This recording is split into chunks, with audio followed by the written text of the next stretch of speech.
नमस्कार, बुलेटिन में आपका स्वागत है। आपके साथ मैं हूं जीनत सिद्दीकी। हमारी महा कवरेज यूनिवर्सिटी के इलेक्शंस की हम बात करेंगे। रिजल्ट आ चुके हैं। डूसू के चुनाव में एबीवीपी ने परचम लहरा दिया है। दिल्ली विश्वविद्यालय छात्र संघ के चुनाव में अखिल भारतीय विद्यार्थी परिषद का डंका बज चुका है। एबीवीपी ने 4 में से 3 पदों पर कब्जा कर लिया है, जबकि 1 पद पर एनएसयूआई ने जीत हासिल की है। ये चारों सेंट्रल सीट्स हैं। देखिए, जब हम 50 से ज्यादा कॉलेजेस की बात करते हैं तो सबसे ज्यादा नजर होती है इन 4 सेंट्रल सीट्स पर। कौन सी? President, vice president, secretary, joint secretary. President किसके पास गई? एबीवीपी के पास। वाइस प्रेसिडेंट एनएसयूआई के पास, यानी कि कांग्रेस के पास, आप समझ लीजिए।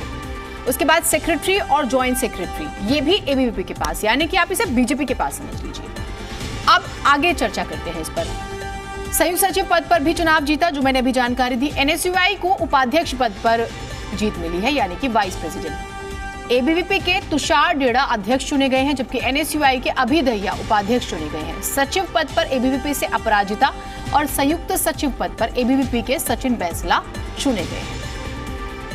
और अगर आप फासला देखेंगे तो अध्यक्ष का जो चुनाव है, प्रेसिडेंट का 3115 वोटों से जीत मिली है। 829 वोटों से उपाध्यक्ष का पद जीता गया है, क्योंकि नंबर बहुत महत्वपूर्ण है, ये आपके लिए जानना जरूरी भी है। 12,937 वोटों से आप सेक्रेटरी का पद जीते, यानी कि एबीवीपी जीती है। और संयुक्त सचिव यानी कि जॉइंट सेक्रेटरी का पद एबीवीपी 9,995 वोटों से जीती है। तो ये बड़ी खबर, बड़ी जीत, और इस पर बड़ा विश्लेषण भी जरूरी है।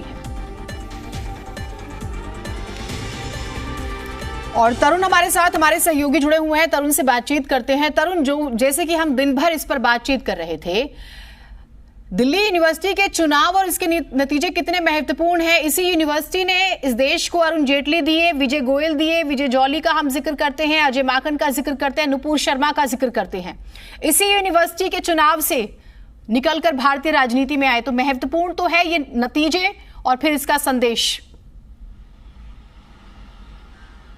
बिल्कुल, और रागिनी नायक का नाम नहीं भूलना चाहिए, अलका लांबा का नाम नहीं भूलना चाहिए। अमृता धवन भी डूसू चुनाव से निकली हैं, और आप और मैं भी दिल्ली यूनिवर्सिटी के कॉलेज के अंदर ही पढ़ कर आए हैं।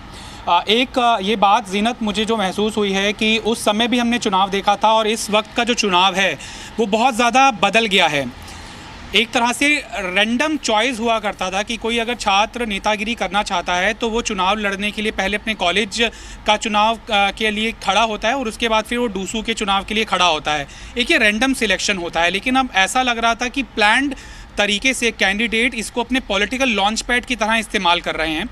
एक तरह से मसल पावर और मनी पावर का बेशर्मी के साथ इस्तेमाल किया जा रहा है। खुल्लम खुल्ला उसका मुजाहरा किया जा रहा है, उसका प्रदर्शन किया जा रहा है। दिखाया जा रहा है कि मेरे पास इतने नोट हैं, दिखाया जा रहा है कि मेरे पास इतने मसल पावर है, मेरे पास इतने बाउंसर्स हैं, मेरे पास इतनी गाड़ियां हैं, इतने बड़े स्तर के ऊपर मैं प्रचार कर सकता हूं। तो ये स्पॉन्टेनियस पॉलिटिकल चॉइस नहीं हो सकता है। ये एक प्लान्ड लॉन्च पैड की तरह इस्तेमाल आजकल के छात्र नेता कर रहे हैं। और अगर उन ब्रीफ के अंदर हम जाएं, जो छात्र नेता चुन कर आए हैं, खासतौर पर बड़े पॉलिटिकल आउटफिट के, तो उनके घरानों से भी पता लगेगा कि ये ऐसा तबका नहीं है जो रैंडम आया हो, जिसका सिलेक्शन रैंडम हुआ हो, किसी पॉलिटिकल पार्टी ने उन्हें चुन लिया हो कि हाँ आप बहुत अच्छे वक्ता लग रहे हैं, आप बहुत अच्छा प्रचार करते हैं एबीवीपी का, एनएसयूआई का, चलिए आपको प्रेसिडेंट कैंडिडेट हम बना देते हैं, या आपको वाइस प्रेसिडेंट कैंडिडेट बना देते हैं। अच्छा खासा थॉरली इन्वेस्टिगेट होता है कि कोई कैंडिडेट कितना पैसा खर्च कर सकता है, किसके पास कितना मसल पावर है, किसके पास कितना इन्फ्लुएंशियल पावर है। और ये एक बहुत बड़ा फ़र्क आया है, और ये एक फ़र्क वोटर टर्नआउट के अंदर भी रिफ्लेक्ट होता है। जो दिल्ली यूनिवर्सिटी का वोटर है वो कल्ट वोटर है, वो एक परंपरागत वोटर नहीं है जो एक सेट पैटर्न के ऊपर वोट करता है। आपने देखा होगा 2005 का मैं पास आउट हूँ, और आज आप भी संभवतः 2-3 साल आगे पीछे ही होंगे। तब का जो पैटर्न था वोटिंग का और अब का जो पैटर्न है वोटिंग का, तब का जो कैंपेनिंग का पैटर्न था, जो अब का कैंपेनिंग का पैटर्न है, उसके अंदर ज़मीन आसमान का फ़र्क समझ आता है। और ये कहा जाए कि 2023 का जो डूसू का इलेक्शन है ये अभी तक का सबसे खर्चीला इलेक्शन है। अगर इसकी वैल्यूएशन की जाए, कोई स्वतंत्र एजेंसी करें, तो ये आंकड़ा भी सामने आएगा कि सबसे ज़्यादा मसल पावर और मनी पावर का इस्तेमाल इस बार के डूसू इलेक्शन को हाई प्रोफाइल बनाने के लिए किया गया है। इसे मैं एक चीज पे इलेक्ट्रॉनिक मीडिया की बहुत ज़्यादा इसके ऊपर नजर बात करेंगे। ये इसलिए मैं आपको रोक रही हूँ ताकि दर्शकों को हम समझा दें कि हम खर्च की बात क्यों कर रहे हैं। आपने कहा कि 2005 के आप पास आउट है, 2011 की मैं भी पास आउट हूँ यूनिवर्सिटी खालसा कॉलेज से। आप भी मेरे कॉलेज से सीनियर हैं आप मेरे तो ये मैं एक बार बता दूं दर्शकों को। खैर, अब जो बात हो रही है लिंग 2 कमेटी, सुप्रीम कोर्ट ने यूनिवर्सिटी यानी कि छात्र चुनाव कराने के लिए एक कमेटी का जिक्र किया। कमेटी बनी जिसमें ये इजाजत थी कि आप 5,000 रुपये से ज़्यादा खर्च नहीं कर सकते। आप मानते हैं तरुण की 5,000 रुपये में सच में मुझे लगता है कि पॉसिबल है, सच में चुनाव हो सकता है। क्यों मैं ऐसा कह रही हूँ? जब आप 2005 का जिक्र कर रहे हो और 2011 का मैं जिक्र कर रही हूँ, तभी भी होता था वाटर पार्क ले जाता था कैंडिडेट, स्टूडेंट्स को मूवीज दिखाई जाती थी, खाना पीना, बहुत बहुत खर्चा तो तभी भी होता था। मतलब तभी भी 5,000 वाली चीज़ें तो नहीं नज़र आती थी। आप सोचिए कि अगर आप कॉलेज के 500 बच्चों के लिए कोई वाटर पार्क बुक कर रहे हैं या आप सिनेमा ही बुक कर रहे हैं, तो क्या वो 5,000 में पॉसिबल है?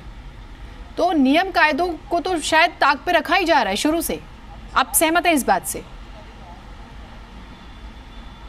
बिल्कुल, और नियम कानूनों को इस तरह से तोड़ा जाना एक इंटेंशनल एफर्ट है। ऐसा नहीं है कि इन छात्र नेताओं को इसकी अनुभूति नहीं है, बल्कि ये ऐसा परसेप्शन देने की कोशिश कर रहे हैं ताकि वोटर्स में ये अपील जाए कि देखिए नियम और कानूनों से हम ऊपर उठ चुके हैं।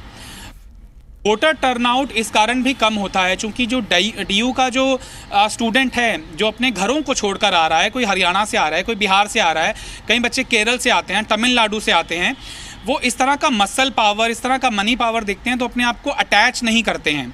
नेबरिंग स्टेट के जो कैंडिडेट हैं, किसी को हम कटाक्ष नहीं करना चाह रहे हैं कि हरियाणा के जो कैंडिडेट्स का डोमिनेंस रहता है, उनके छात्रों का जो डोमिनेंस रहता है, उत्तर प्रदेश की बेल्ट का, बिहार की बेल्ट का जो डोमिनेंस रहता है, वो कैंडिडेट की चॉइस के ऊपर भी साफ झलकता है। लिहाजा ऐसा लगता है कि इंटेंशनल तरीके से डूसू के चुनाव को इतना हाई प्रोफाइल, इतना अपलिफ्ट कर दिया जाता है कि जो नियम कानून हैं वो बौने दिखाई देते हैं।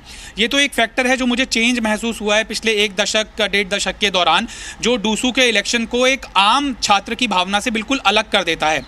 फ्राइडे, सैटरडे, संडे आ गया। फ्राइडे को वोटिंग हुई, संडे को आज सैटरडे को काउंटिंग है, कल संडे आ गया।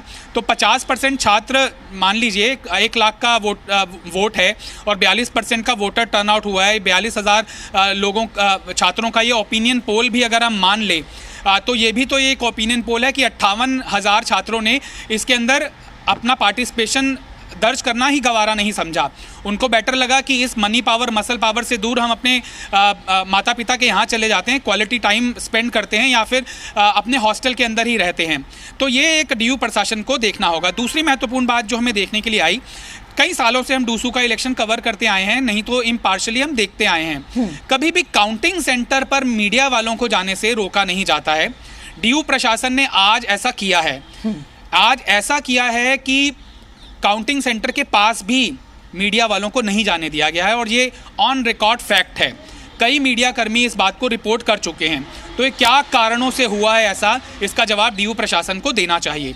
तीसरी महत्वपूर्ण बात, जो अरविंदर सिंह लवली जो कि छात्र नेता से खुद इस दहलीज तक पहुंचे हैं कि वो लोकसभा का चुनाव लड़े हैं, और कईयों का तो आपने नाम लिया, अरुण जेटली एक बड़ा नाम थे, मिरांडा हाउस से पास आउट हैं स्वर्गीय शीला दीक्षित, वो भी छात्र राजनीति से निकली और उसके बाद बेशक वो डूसू में नहीं लड़ी हैं लेकिन उनका पॉलिटिकल बड़ा कद रहा है। अरविंदर सिंह लवली का हमने जिक्र किया, विजय जौली का आपने जिक्र किया और विजय गोयल का जिक्र किया। रागनी नायक या अलका लांबा तो इसी दौर की नेता मानी जाती हैं चूँकि वो यंग पार्टिसिपेंट हैं।